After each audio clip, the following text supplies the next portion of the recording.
Olá, sejam todos muito bem-vindos à nossa correção das questões de SUS, da prova do ENARE, Banca FGV desse ano. Como vocês estão, gente? Já passou aquela tensão pós-prova, né, dessa semana e dessa última semana? Porque muita gente entrou em contato comigo, né, muitos alunos comentando sobre a prova, muitas dúvidas, muita ansiedade também. Inclusive, trouxe para os meus alunos, né? A gente fez uma aula com a psicóloga na última semana. Então, é importante a gente trazer alguns aspectos, né, para vocês em relação às provas de residência. Mesmo que você vá fazer outra prova, né? Se você não fez o ENARE, se você vai fazer uma outra prova, é importante que também acompanhe essa aula, você também veja essa aula, né? Para você poder entender alguns conceitos, né? Os principais conceitos que a gente tem aqui da parte da legislação do SUS. Eu, como gestora do SUS, né? Fui gestora do SUS durante 3 anos, como servidora pública. Eu queria muito que tivesse caído questões da Lei 8080. Porém, eu acredito que em outras provas de residência isso vai ser abordado também. Então, em breve vocês terão uma aula minha sobre a Lei 8080. Quem que assistiu, gente, a aula da Lei 8080? Quem é meu aluno assistiu? Comenta aqui para eu saber.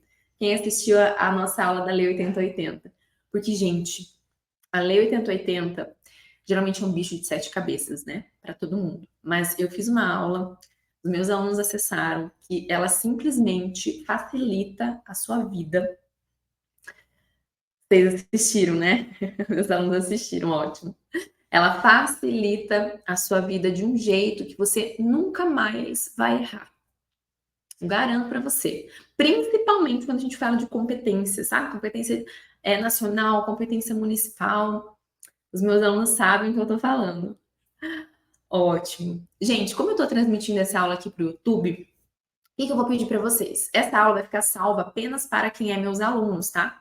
Porém, você que está me assistindo agora aqui no YouTube, curta esse vídeo para que eu possa fazer mais aulas aqui para vocês também, para que eu possa trazer mais aulas para quem não é meu aluno, para quem quer também acessar alguns conteúdos, né, de estudos. Então, curta esse vídeo, compartilha com seus amigos, comenta aqui, né? É importante que vocês curtam, que vocês se inscrevam aqui no canal também, porque quando vocês se inscrevem no canal, quando vocês curtem, o YouTube entende que esse conteúdo ele é relevante. Então, eu consigo trazer mais conteúdos para vocês também. Então, se vocês quiserem mais conteúdos, curtam muito aqui e já me sigam aqui no canal do YouTube, combinado? Para quem é meu aluno, não se preocupe, essa aula vai ficar salva para vocês na nossa plataforma, ok? Bora lá então, gente. Vamos começar aqui a nossa correção enária, gabaritando SUS. Eu quero todo mundo gabaritando SUS mesmo. Então, hashtag gabaritando SUS é o que nós vamos fazer agora, nesse momento, e vocês vão arrasar nessa correção aqui. Vamos lá. Então, eu peguei a prova 1, tá? Aqui do Enário. A prova 2, gente, são as mesmas questões, o que muda somente a ordem, então não se preocupem em relação a isso, tá? Então, isso é também importante da gente relembrar, que muda é apenas a ordem. Vamos para a primeira questão, já começando com polêmica, né? A primeira questão que foi polêmica, a primeira questão que, com certeza, essa questão, né? Ou ela vai ser anulada pela banca, ou eles vão mudar o gabarito, porque de fato é uma questão, gente, que o gabarito que eles trouxeram, né? Colocando ali como a primeira correta, não tem como. Não tem como, e nenhuma referência traz isso, né? Então, olha só. A primeira questão é sobre NAMPS, né? Sobre o Instituto Nacional de Assistência Médica da Previdência Social, INAMPS, assinar as afirmativas a seguir como verdadeiro e falso. E o primeiro item traz o seguinte: traz que é um modelo previdenciário contributivo. Sim, é um modelo previdenciário contributivo, essa parte está correta. Inclusivo e priorizava a atenção básica à saúde. Gente, ele era inclusivo somente para quem contribuía, né? Para geral, não era. Então, a primeira está errada, está falsa, né? Ela não priorizava a atenção básica à saúde, era um modelo bem hospitalocêntrico mesmo. A própria alternativa já fala que era um modelo médico centralizado, hospitalocêntrico. Então, não priorizava a atenção básica à saúde de forma nenhuma. O item 2. modelo universal de saúde responsável pela melhoria nos indicadores de saúde, como de mortalidade infantil. Está errado também, não era um modelo universal de saúde. E o item 3, modelo de gestão que reduziu os custos médicos hospitalares devido ao maior controle orçamentário em saúde. O item 3 está correto, tá, gente? Então, o item 3 é uma verdadeira, porque foi realmente um modelo de gestão ali que reduziu esses custos médicos hospitalares, porque tinha ali um maior controle mesmo. Então, essa questão, item 3, está correto. O gabarito considerou a primeira como verdadeira, né? E a gente já viu aqui, já falamos muito sobre isso, inclusive no material de discussão que nós tivemos, né, no pós-prova do Enari. Enviei para vocês algumas informações, alguns artigos sobre o INAMPS, para que vocês pudessem modular, né, e formular ao recurso de vocês, que de fato a primeira não tem como estar certa. Então, a FGV vai precisar trazer aí para vocês essa anulação ou mudança de gabarito. Então, o INAMPS, ele foi, de fato, um modelo previdenciário contributivo e hospitalocêntrico, que é o que estava ali na alternativa. Então, modelo previdenciário contributivo e hospitalocêntrico, tá? Essa parte está correta. Me perdi aqui na frase. Mas não priorizava, né, a atenção básica à saúde. Seu foco principal era a assistência médica hospitalar, especialmente para os trabalhadores formais que contribuíam para o sistema. A atenção básica não era o objetivo central desse modelo, né, que a gente já conversou aqui também, sendo que a cobertura era limitada a quem tinha vínculo empregatício formal para o sistema previdenciário, excluindo grande parte da população. Ou seja, não tem como ele ser universal, porque ele excluía parte da população. Então, somente tinha acesso a esse modelo quem contribuía, né? Quem tinha um emprego formal, quem tinha um vínculo, né, empregatício. Então, não era universal e muito menos priorizava a atenção básica. A atenção básica à saúde só ganhou ênfase após a criação do nosso SUS, com a Constituição de 1988, nossa Constituição Federal, que introduziu esse modelo de saúde universal e com foco na prevenção e na atenção primária, certo? Então, gente, só para, né, trouxe aqui para vocês rememorar, né, a parte do INAMPS aqui. E então, a nossa questão aqui, o correto seria o gabarito FF e da D, ok? Letra B. E não o que a banca considerou.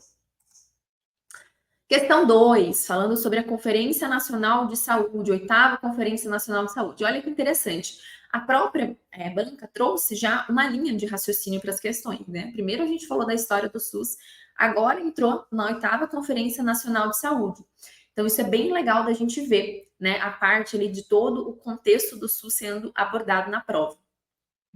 Então, a 8ª Conferência Nacional de Saúde, quem é meu aluno sabe, nós estudamos muito essa parte também, estudamos muito, né, as questões, resolvemos muitas questões da parte de história do SUS. Então, pediu para você assinar a alternativa correta. Letra A. Estabelecer um marco histórico, mas ainda sem a participação popular. Na verdade, gente, a 8ª Conferência Nacional de Saúde, ela teve toda uma ênfase maior, porque já tinha a participação popular, né? A primeira vez ali que a população estava participando. Letra B. Propôs a criação de um sistema de saúde público de um modelo universal. C. Criou o arcabouço do SUS e a Comissão Nacional de Reforma Sanitária. Essa é a nossa resposta correta. Na 8ª Conferência Nacional de Saúde, se vocês entrarem lá, inclusive no arquivo completo, né, do que teve na 8ª, foi onde está destacado, criou o arcabouço do SUS e a Comissão Nacional da Reforma Sanitária. Aqui no propôs a criação de sistema de saúde público, modelo universal, a gente vai ter na construção do SUS, o Sistema Único de Saúde, ok?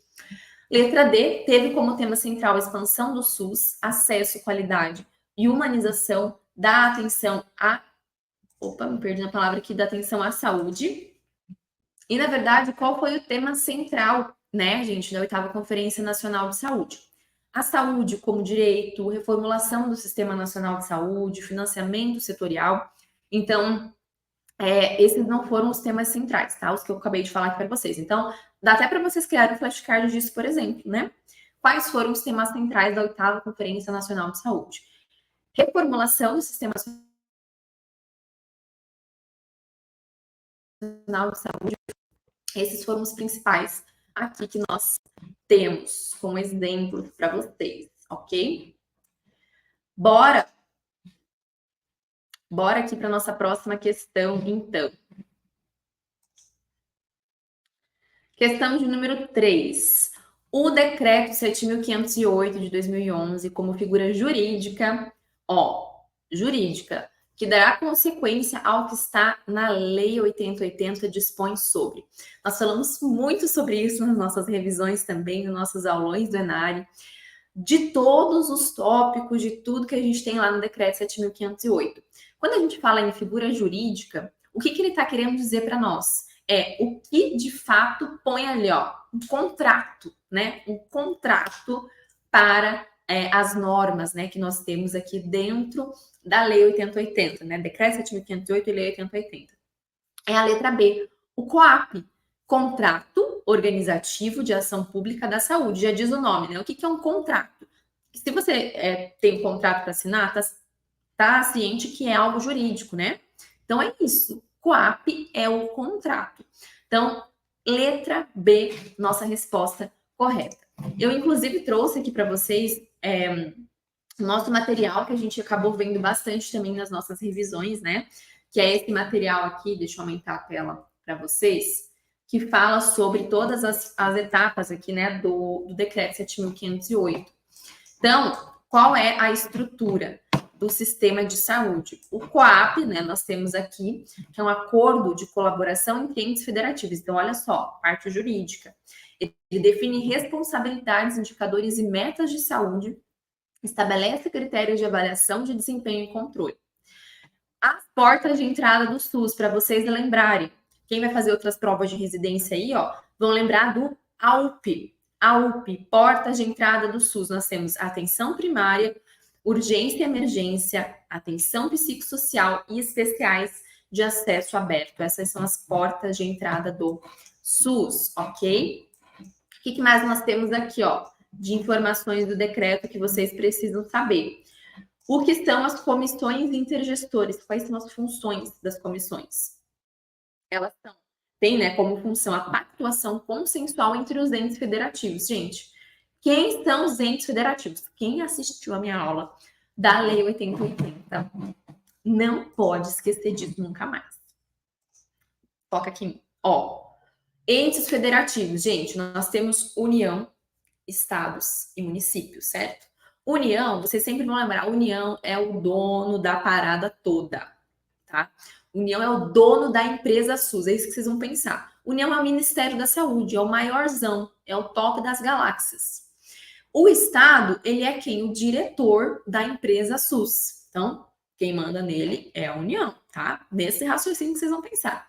E os municípios, eles são os trabalhadores, então são aqueles que ralam ali todos os dias para fazer ali um controle maior de tudo que está acontecendo no seu âmbito ali mais regional. Então, esses são os entes federativos, certo? União, estados e municípios, para vocês não esquecerem nunca mais. Quem assistiu minha aula da Lei 8080, vocês vão arrasar em questões de Lei 8080, né? Eu sei disso, certo? E ele também vai definir regras para a gestão compartilhada do SUS. E são 3 as comissões intergestores. CIT. Por que CIT, Elisa? O que é CIT? Comissão Intergestores Tripartite. 3, certo? Então, União, Estados, né, Distrito Federal e municípios. São 3. CIB, Comissão Intergestores Bipartites. Então, nós temos a União e Estados. E a CIR, que é a regional, que são as comissões intergestores regionais. Ok? Tranquilo aqui a gente saber essa parte, certo? O que mais nós temos das comissões? Eu acho que eu falei comissões bipartite. Eu acho que eu falei errado aqui. Comissões bipartite, gente. É municípios e estados, tá? Vamos relembrar aqui. Comissões intergestores tripartite. Nós temos União, estados e municípios, né? O diretor, o dono, o diretor e os trabalhadores.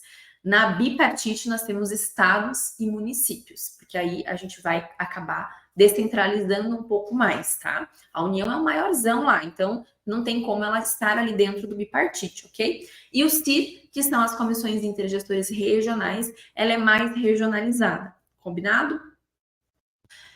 E a gente tem aqui, então, ó, tripartite, que é vinculado ao Ministério da Saúde, nesse exemplo aqui para vocês, né? CIB, bipartite vinculada à Secretaria Estadual de Saúde, e a CIR, Comissão Intergestores Regional, observando as diretrizes da CIB. Nós temos também a definição de mapa da saúde, que, inclusive, eu trouxe para os meus alunos também as diferenças entre mapa da saúde, né, e região de saúde, que nós falamos lá bastante também. Mapa da saúde, minha gente, é uma descrição geográfica.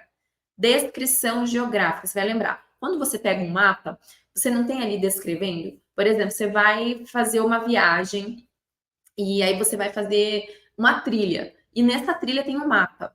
Neste mapa vai estar descrito para você aonde que tem um rio, aonde que tem um lago, aonde que tem uma parte que você não pode ir, que é muito perigosa. Então, o mapa, ele descreve. Então, é uma descrição geográfica, para ficar mais fácil de vocês entenderem. Mapa é uma descrição geográfica. Já uma região de saúde, que nós temos a definição também lá no decreto, ela é o quê? Um espaço geográfico. Então, não confundam mapa com espaço, tá? Mapa da saúde com região. Então, região de saúde é um espaço geográfico. Região. Você está numa região, você está num espaço. Você está com um mapa, você está com uma descrição, ok? Vai ficar muito mais fácil de vocês lembrarem quando vocês pensarem nisso. Já tem os flashcards aí de vocês. Mapa da saúde, descrição geográfica. E o que nós temos aqui nessa descrição geográfica, né? Prestem atenção aqui, ó.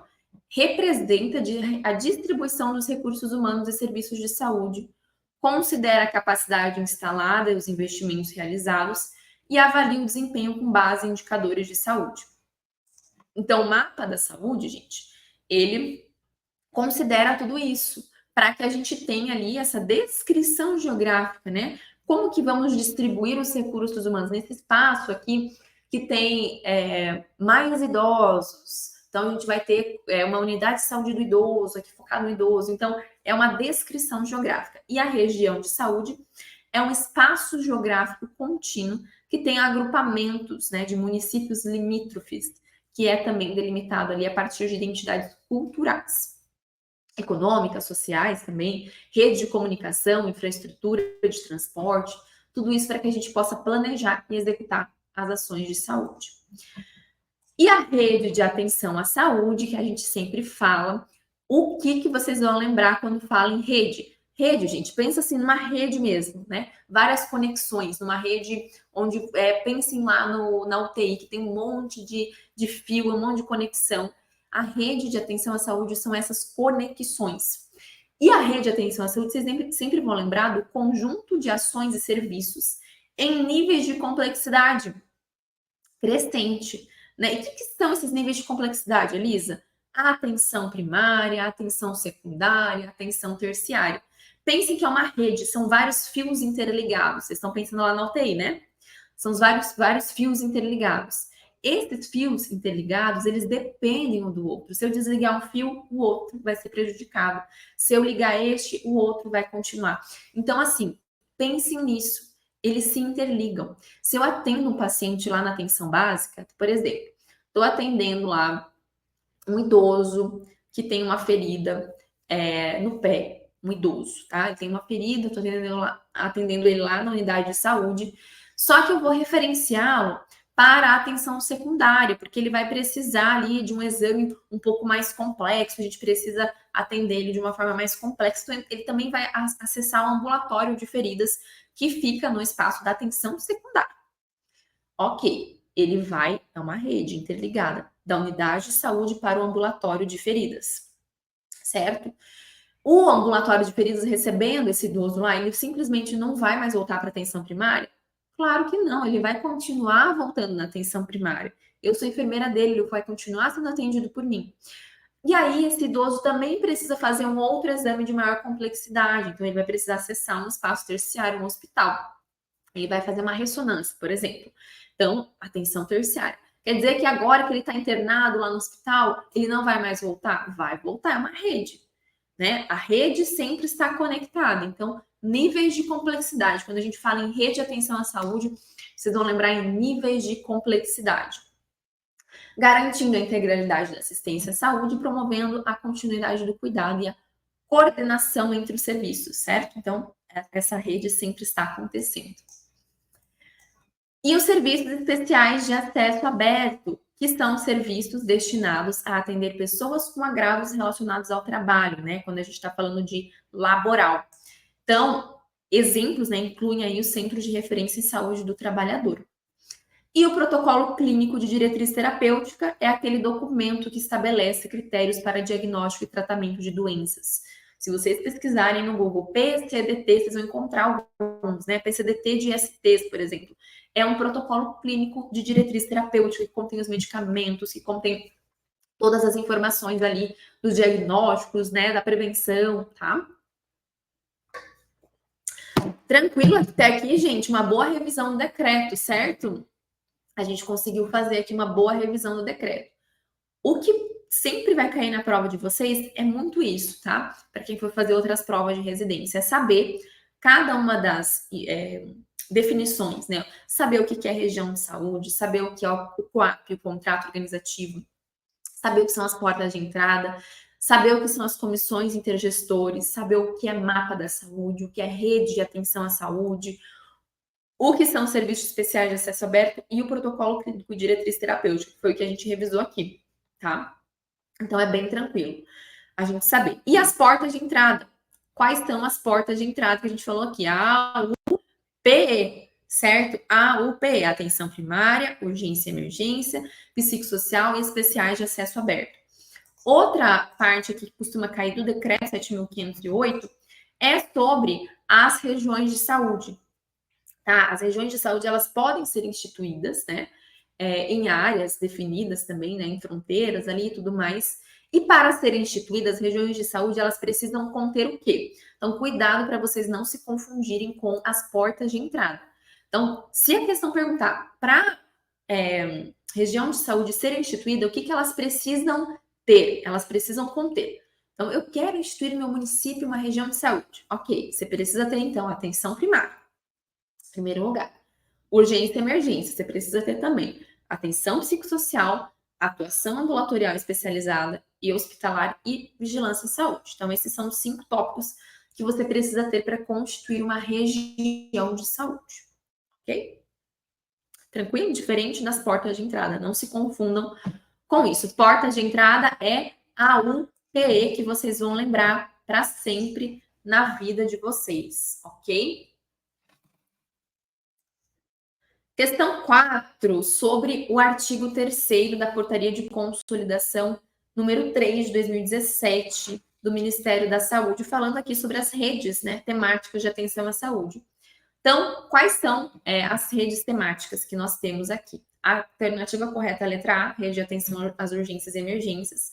Essa questão estava bem fácil, né, porque as outras realmente não fazem nem sentido, né, da gente lembrar de redes temáticas. E agora a gente tem, né, a gente teve a mudança da rede Cegonha para a rede Aline. Então, quais são as redes temáticas? A rede Aline, na forma do anexo 2, né? Rede de atenção às urgências e emergências, rede de atenção à saúde das pessoas com doenças crônicas, psicossocial e cuidados a pessoas com deficiência, certo? Então, essas são as redes temáticas do SUS. Questão de número 5. Segundo a portaria, de novo, né? Falando da portaria, a rede de atenção à saúde, vejam como RAS cai muito nas provas de residência. Vocês têm que saber sobre RAS. É definida como arranjos organizativos de ações e serviços de saúde de diferentes densidades tecnológicas. O que é isso, densidade tecnológica? Gente, pensa comigo. Na atenção primária, a gente tem um tipo de densidade, na atenção secundária, outro, na terciária, outro. É exatamente isso que eu falei para vocês. A complexidade é diferente. Então, é a mesma coisa falar das densidades tecnológicas diferentes, que é integrado por meio de sistemas de apoio técnico, logístico e de gestão, buscam garantir a integralidade do cuidado. A esse respeito, assinale as afirmativas a seguir. Nem todos os pontos de atenção à saúde são importantes para que os objetivos da rede sejam cumpridos. Não, né, gente? Pelo amor do Cristo Jesus. Atenção primária importante, secundária importante, terciária importante. Então, todos são, pelo amor de Deus, né? Essa questão aqui estava tranquila da gente gabaritar. 2. Os pontos de atenção à saúde são espaços em que se oferta determinados serviços de saúde por meio de uma produção singular. Correto. E um dos objetivos da RAS é promover a integração sistêmica de ações e serviços de saúde com provisão de atenção contínua, integral, de qualidade, responsável e humanizada. Perfeito também, 2 e 3 estão corretos, tá? Então, uma boa revisão da RAS aqui nessa questão para a gente olhar e analisar. Certo? 6. A equipe do Núcleo de Saúde da Família e Atenção Básica, NASF, como competência específica deve. Gente, vamos lá. NASF, a B, ela não foi extinta. Só que nós temos, né, uma outra portaria que fala da equipe multi, das EMULTIs, né? Inclusive, quando eu estava na gestão, a gente teve um desafio muito grande de instituir, de reorganizar, né, as equipes multi com base nessa nova portaria, organizar o que a gente teria em relação dentro das unidades de saúde, as equipes multi. Então, hoje, né, a gente não tem a NASF como uma estratégia aqui dentro do SUS. Então, eu fico chateada de ver as questões assim, né, porque eu esperava muito que trouxesse uma questão mais atualizada, que falasse sobre as EMULTIs, né, que trouxesse essa portaria nova, que é tão importante, né, dentro da atenção primária, dentro do SUS como um todo. E quem errou, por exemplo, né, poderia ter entrado também com um recurso ali em relação a falar sobre a parte da questão estar desatualizada, enfim. Então, aqui, a competência específica, né, essa questão estava fácil também, porque a gente poderia ir por eliminação, né. A letra A. Planejar estrategicamente a implantação das unidades básicas de saúde. Não tem a ver com a parte de núcleo de atenção à saúde da família, né? Planejamento da implantação de unidades básicas de saúde.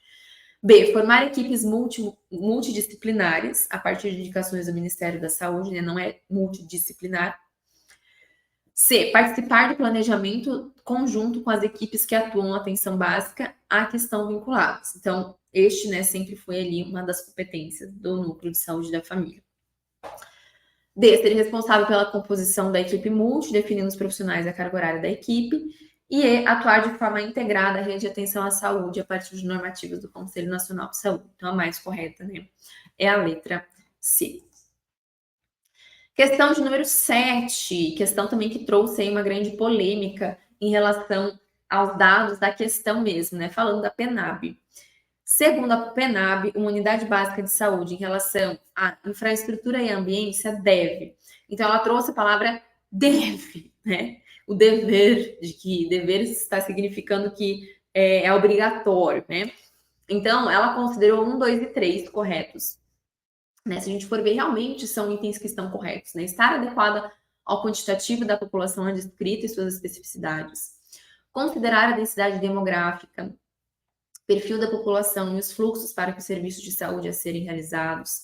Ter pontos de apoio para o atendimento de população dispersas, rurais, ribeirinhas, assentamentos, etc. Só que lá na PENAB, ele não fala deve, né? Elas poderão aqui ter esses pontos de apoio. E não é um dever ter pontos de apoio.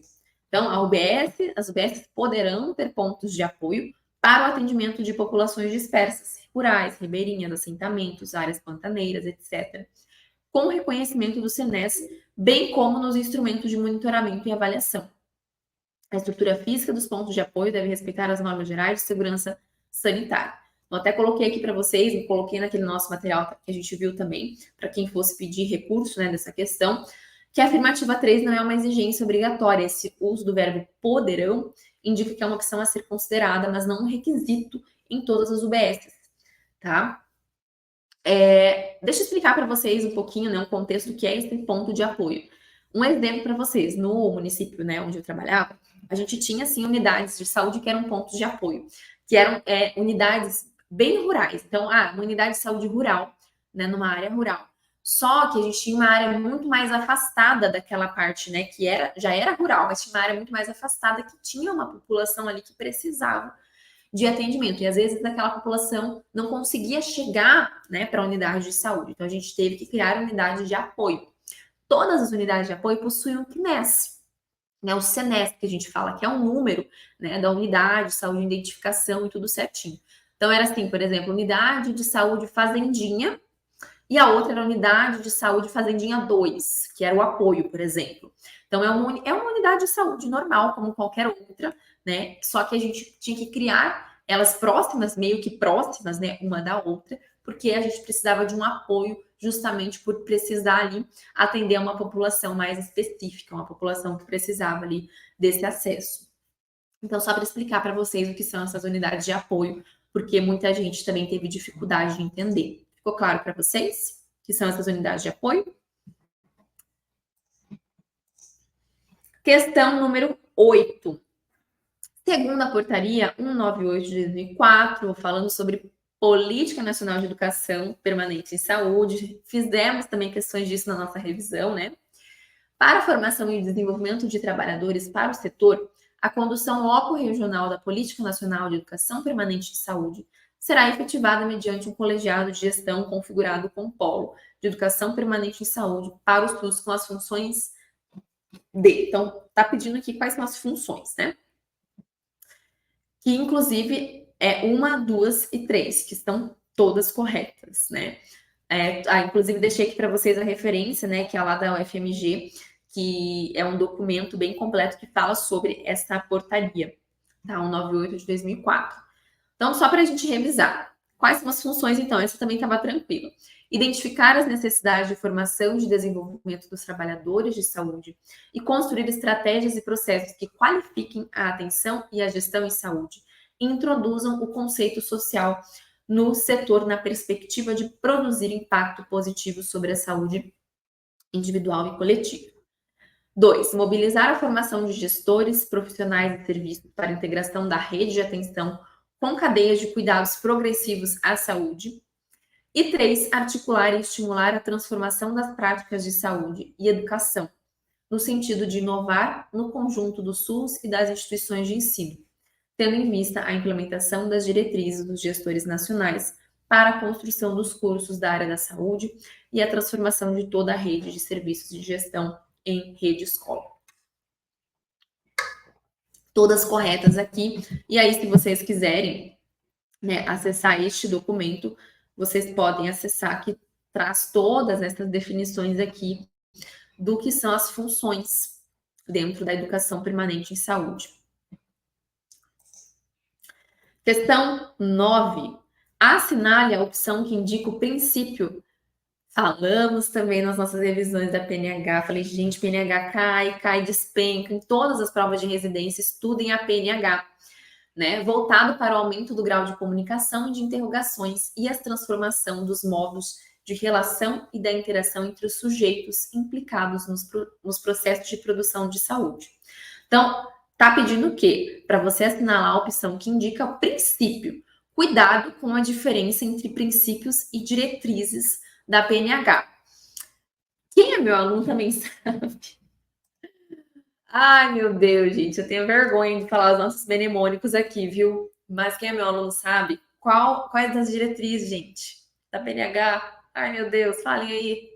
Que a gente usa a vaca gorda. A vaca gorda, isto mesmo. Olha aqui as diretrizes, tá? A gente já fala isso, mas é a vaca gorda, o mnemônico, para vocês lembrarem, tá?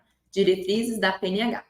A questão estava pedindo o quê? Princípio, tá? Princípio. Então, transversalidade, que é um princípio da PNH que busca transformar as relações de trabalho e de comunicação entre os sujeitos envolvidos na produção da saúde. E as diretrizes da PNH, eu não trouxe a imagem aqui para vocês, mas vocês viram, meus alunos viram lá na aula, que é a imagem da vaca. Vocês nunca mais esquecer, vocês vão lembrar da vaca gorda. tá? Porque a vaca gorda é as letras as iniciais das diretrizes ali que vocês precisam lembrar, tá? Então, vaca gorda, vocês vão lembrar aqui. Ó, diretrizes. V de valorização do trabalho e do trabalhador, tá? A de acolhimento. C, clínica ampliada. O A de novo, né, que a gente fala aqui, da parte da ambiência, tá? O G, vamos falar da gestão, né, da cogestão aqui também.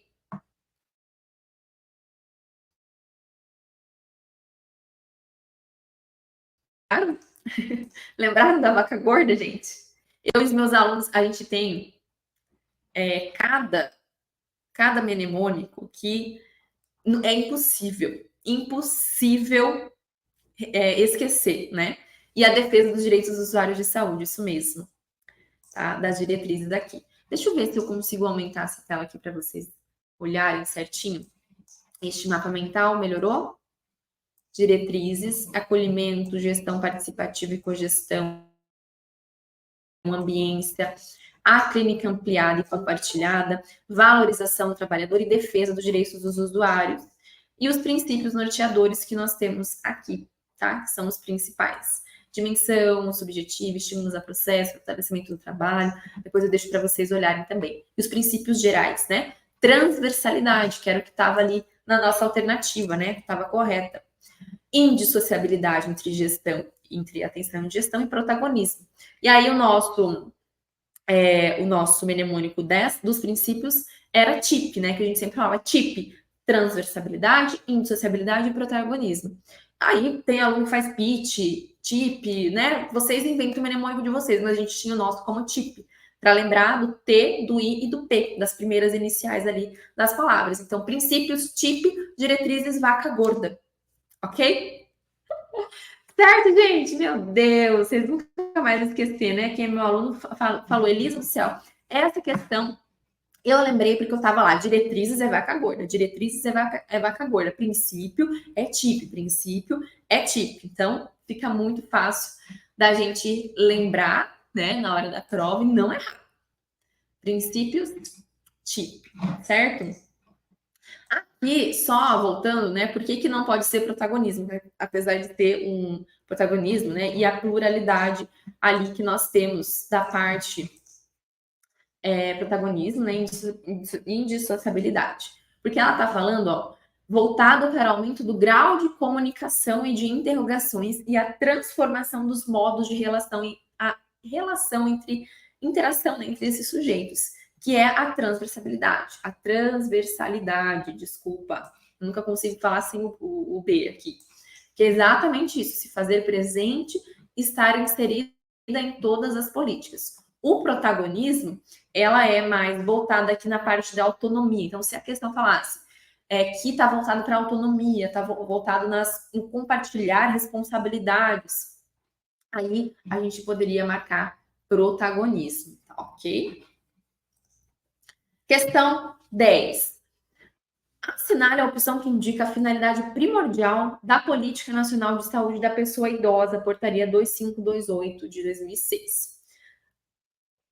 Essa aqui estava tranquila também, né? Letra A, garantir a permanência de portadores de doenças que necessitem de assistência médica ou de enfermagem permanente em instituições asilares de caráter social. Isso não é uma finalidade primordial, né? Você poderia fazer ali por eliminação, que foi inclusive uma das estratégias que eu passei para vocês, né? Para quem é meu aluno aí sabe que a gente falou estratégias para vocês gabaritarem as questões. Vão por eliminação quando vocês não lembram, quando vocês não sabem ali a resposta, né? Sempre tem alguma que é absurda que a gente não vai marcar. B. Recuperar, manter e promover a autonomia e independência dos indivíduos idosos, direcionando medidas coletivas e individuais de saúde. Perfeito. Nós falamos muito isso também no estudo lá de saúde do idoso, né? Nas nossas oficinas de saúde do idoso. A gente comentou bastante também sobre isso. Então, letra B, correta.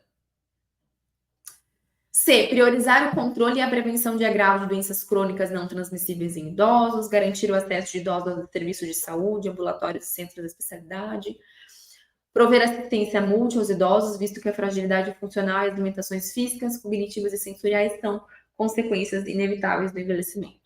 Então, nossa resposta ficou mesmo letra B. Questão 11. Em relação à humanização no âmbito do SUS, assinale a afirmativa correta. Humanização, gente. Então, essa aqui também estava tranquila, facinha, né? De a gente acertar, da gente ir bem nessa questão aqui.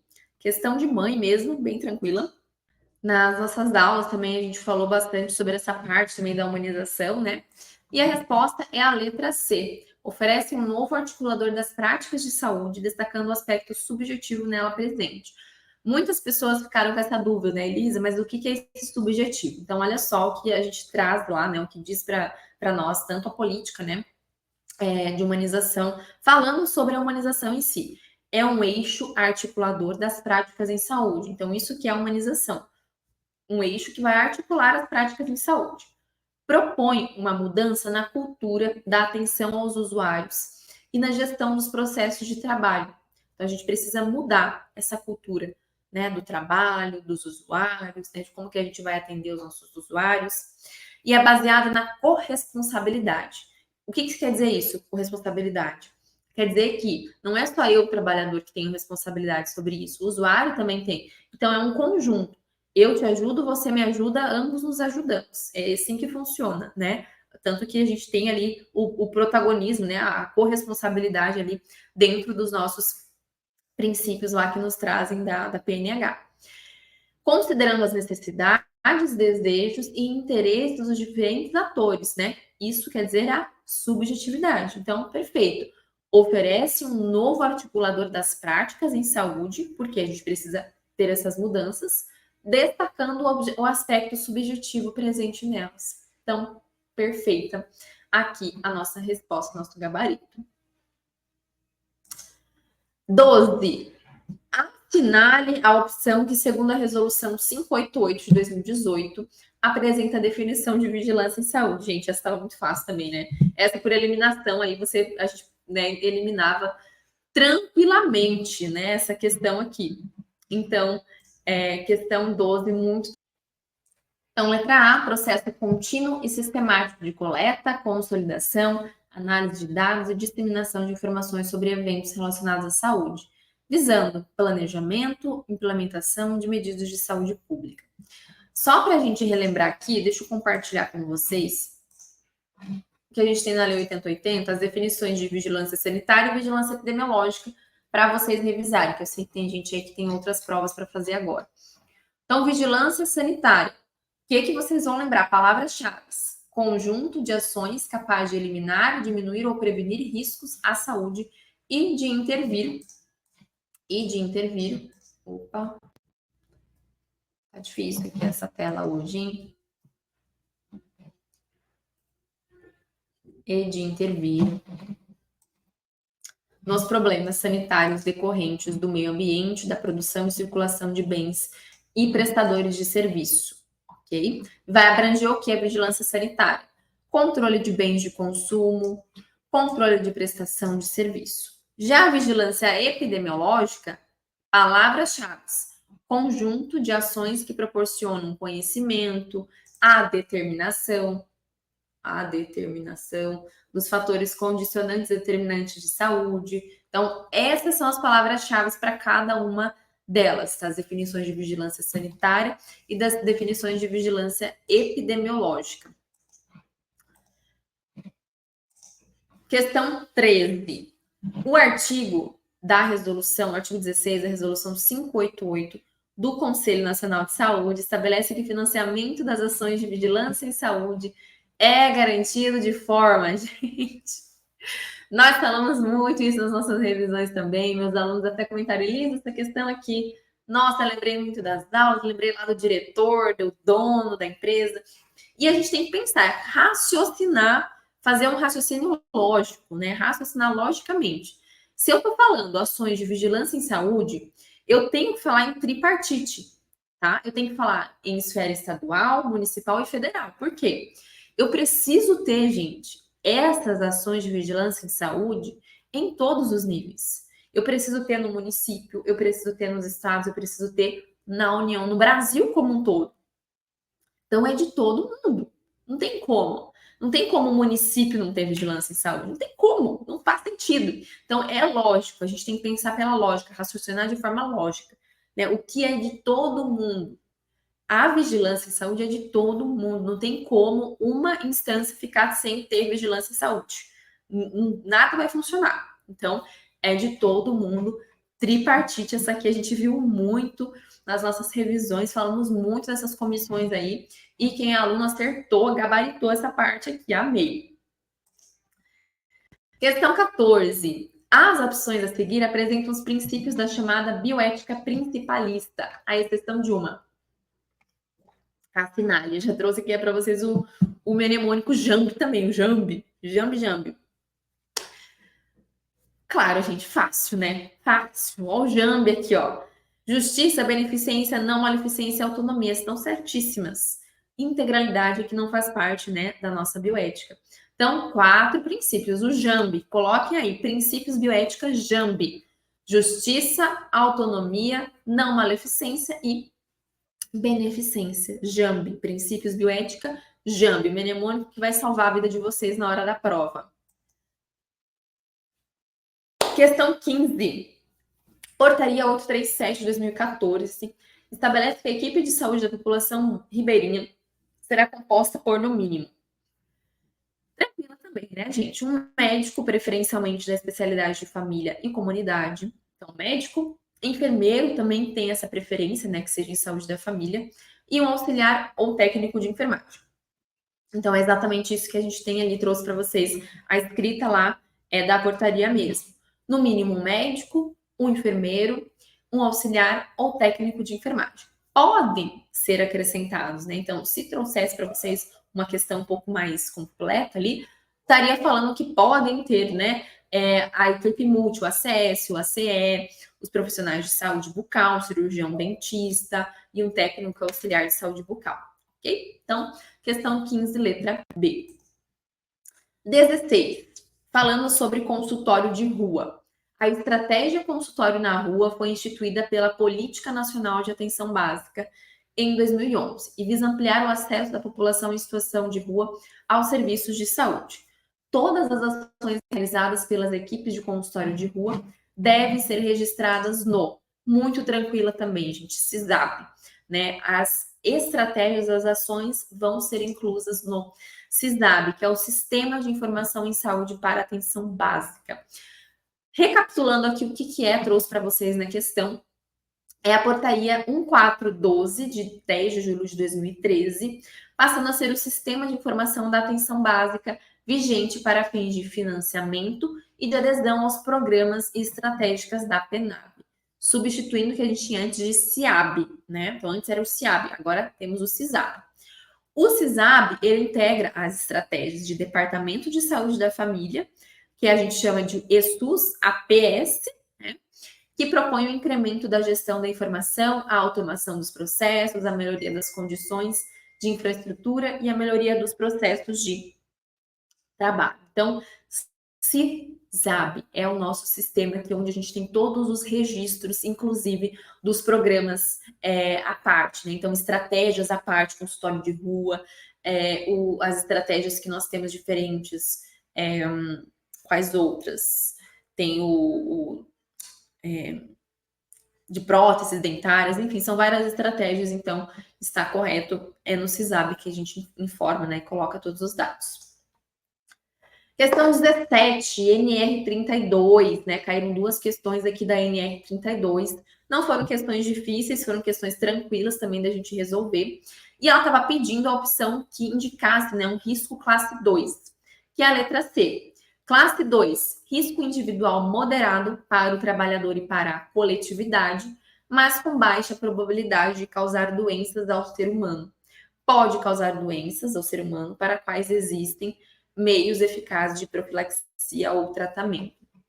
Eu trouxe aqui para vocês, inclusive, também um mapa, né, para vocês relembrarem, deixa eu aumentar a tela aqui, dessas informações de cada classe. Então, essas informações estão a fonte, tá? NR32 mesmo, atualizada, tá? Cuidado, sempre peguem os dados da NR, das leis, dos decretos, da fonte oficial mesmo. Lá do... Ai, eu sempre esqueço o nome do site, do Planalto, né? Por quê? Às vezes você vai entrar lá, você pesquisa NR32, e aparece lá um site nada a ver, é do Planalto que você tem que pesquisar. Que é no Planalto, que é tudo atualizado. Certo? Então, classe de risco 1, características para vocês lembrar. Baixo risco individual para o trabalhador, baixa probabilidade de causar doenças e os exemplos aqui incluem organismos não patogênicos. Então, classe de risco 1, baixo e baixo, tá? Baixo e baixo. Classe de risco 2, risco individual moderado para o trabalhador e baixa probabilidade de disseminação para a coletividade. Então, risco 2, moderado, baixo. É isso que vocês vão lembrar. Risco 3, na nossa revisão aqui. Característica: risco individual elevado para o trabalhador, probabilidade de disseminação para a coletividade. Na classe de risco 3, podem causar doenças e infecções graves ao ser humano, para as quais nem sempre existem meios eficazes de profilaxia ou tratamento. Já a classe de risco 4, características da classe de risco 4, risco individual elevado para o trabalhador e com probabilidade elevada de disseminação para a coletividade e grande poder de transmissibilidade entre indivíduos. Podem causar doenças graves ao ser humano, para as quais não existem meio eficaz de profilaxia ou tratamento. Então, a gente tem aqui doenças, né, com potencial pandêmico e uma alta letalidade. Deixa eu até abrir aqui NR32 para mostrar para vocês certinho, porque às vezes vocês ficam com dúvidas. Então, ó, no site do Planalto, Gov, tá? Classes. Deixa eu já mostro aqui para vocês. Classes.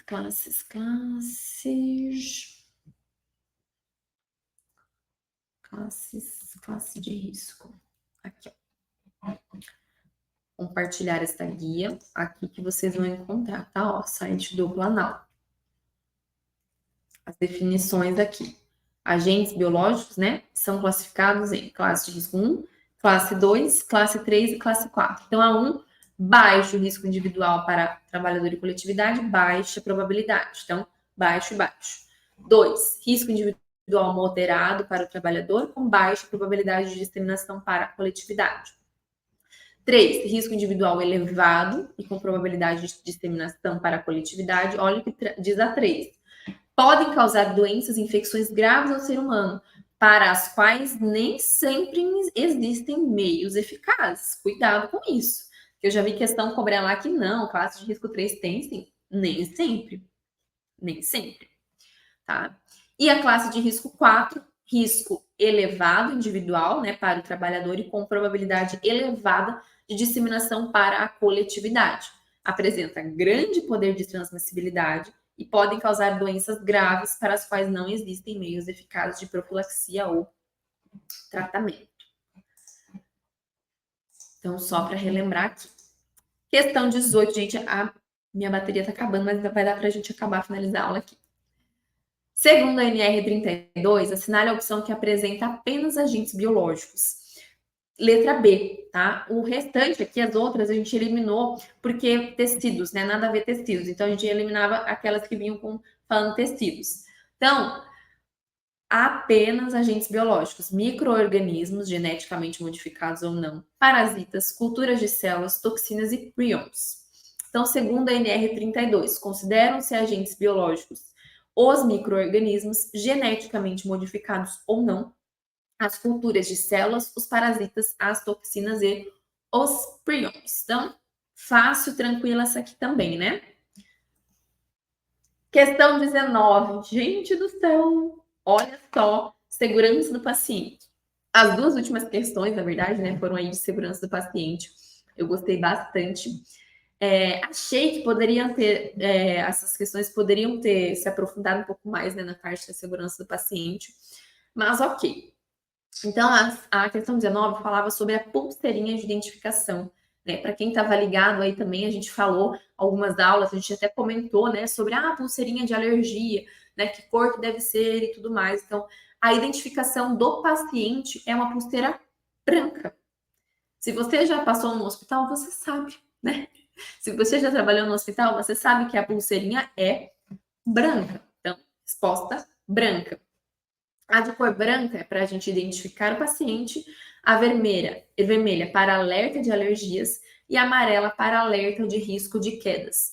Vale lembrar que algumas instituições possuem padronizações específicas. Então, inclusive, né, o Instituto Brasileiro de Segurança do Paciente já traz essas definições também. A pulseira branca, vermelha e amarela tem essas definições, mas cabe também às instituições definir, eu quero lá para um paciente, se eu tenho uma unidade pediátrica, tem uma especificidade muito grande aqui no meu setor, então vocês podem definir outras cores também para as pulseirinhas. Só que isso tem que estar sempre no manual, sempre descrito nos protocolos da instituição.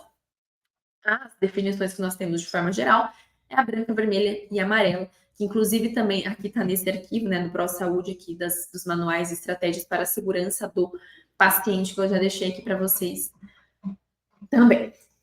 E a questão 20, que falava sobre a definição correta de evento adverso. Eu gostei dessa questão, porque a gente também trabalhou muito nas nossas revisões, nos nossos aulões. Sempre tinha uma questão falando sobre cada uma das definições de segurança do paciente, que é importantíssimo vocês saberem, gente. E eu ainda falei para vocês, gente, cuidado, porque existem definições de segurança do paciente que se complementam. Só que você tem que saber certinho qual é a definição daquela ali, qual a característica daquela definição, você tem que saber certinho. Então, a correta letra E, evento adverso, é um evento ou circunstância que resultou em dano à saúde, que resulte em dano à saúde. Olhem só aqui o que nós temos lá no nosso quadro, que traz lá em relação à segurança do paciente. Esse quadro aqui é retirado do livro, né, da Anvisa de segurança do paciente mesmo, o protocolo da Anvisa de segurança do paciente. O que é segurança do paciente? É a gente reduzir ao mínimo aceitável o risco de dano desnecessário associado ao cuidado de saúde. Reduzir ao mínimo aceitável. Isso quer dizer que não vou reduzir 100%, não vou acabar com os riscos, né? Vou reduzir ao mínimo aceitável. Dano. Se eu falei em dano, eu vou comprometer uma estrutura, vou comprometer uma função, eu vou, pode ser ali um sofrimento psíquico, pode ser físico, social ou psicológico, então dano é todo estrago, né? Você vai pensar num estrago ali. Risco é a probabilidade de um incidente ocorrer.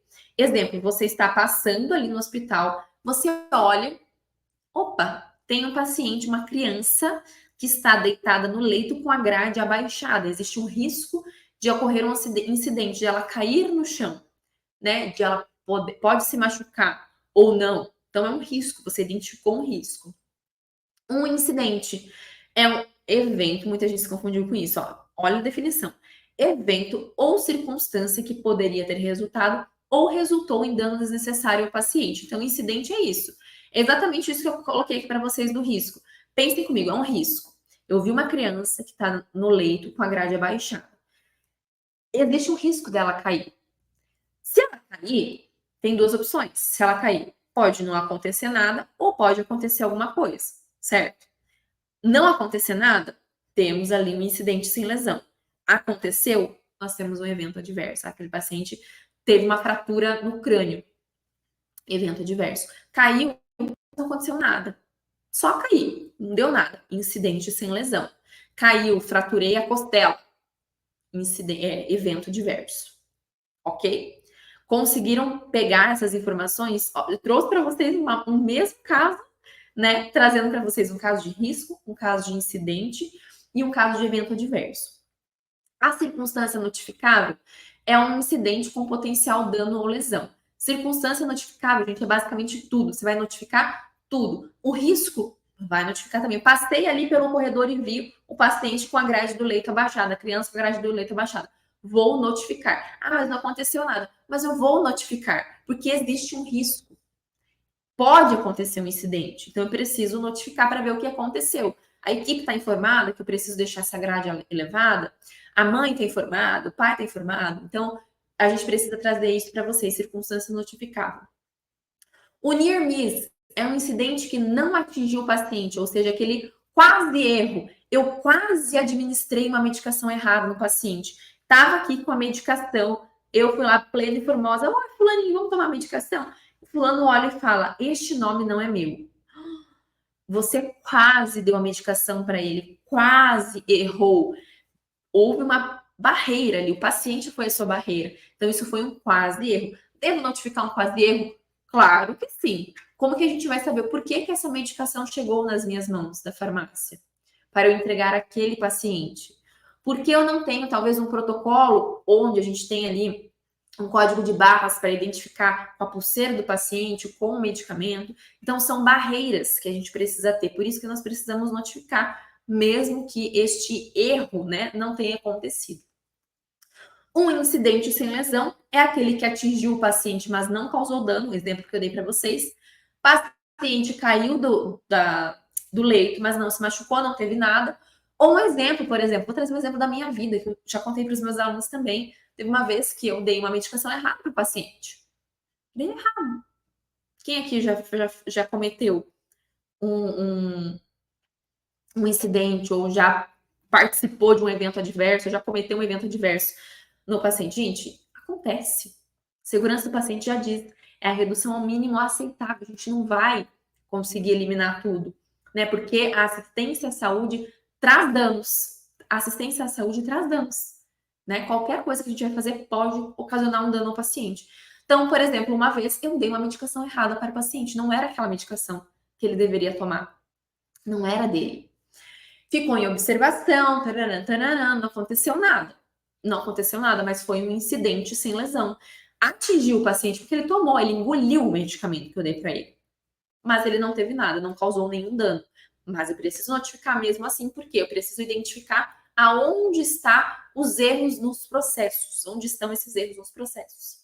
E o evento adverso é aquele incidente que resultou em dano ao paciente. Então, vamos supor que eu tivesse dado esse medicamento ao paciente, ele tivesse tido uma reação alérgica a esse medicamento.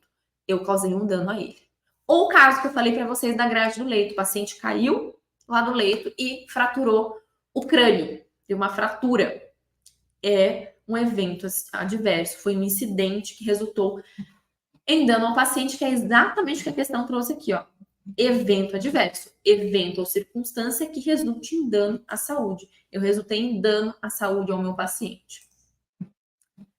Certo, gente? Deu para vocês entenderem essa parte aqui de segurança do paciente? Modéstia à parte, eu gosto muito de explicar, né, o sistema de segurança do paciente, porque eu tenho, né, a minha pós-graduação em segurança do paciente. Então, eu gosto muito de trazer para vocês essas definições, a gente refletir e a gente trabalhar também com essa parte prática que fica mais fácil, né? Então, eu sempre trago essas questões para vocês com a parte prática para vocês entenderem. Gente, espero que vocês tenham gostado muito dessa aula. O que vocês estão comentando aqui? Deixa eu ver.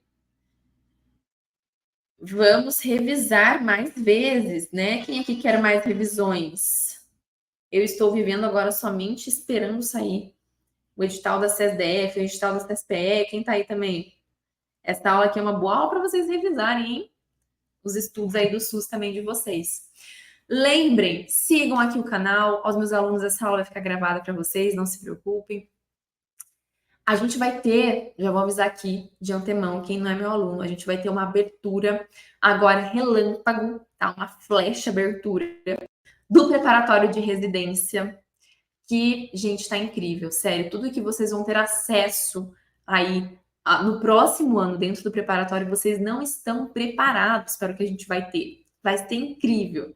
Então, fiquem de olho, fiquem ligados nessas informações aí que eu vou passar para vocês já nessa semana, para vocês não perderem nada, para vocês estarem atentos a tudo. E comentem muito aqui para saber que vocês gostaram, para que eu possa também trazer mais aulas aqui no YouTube para vocês. Combinado?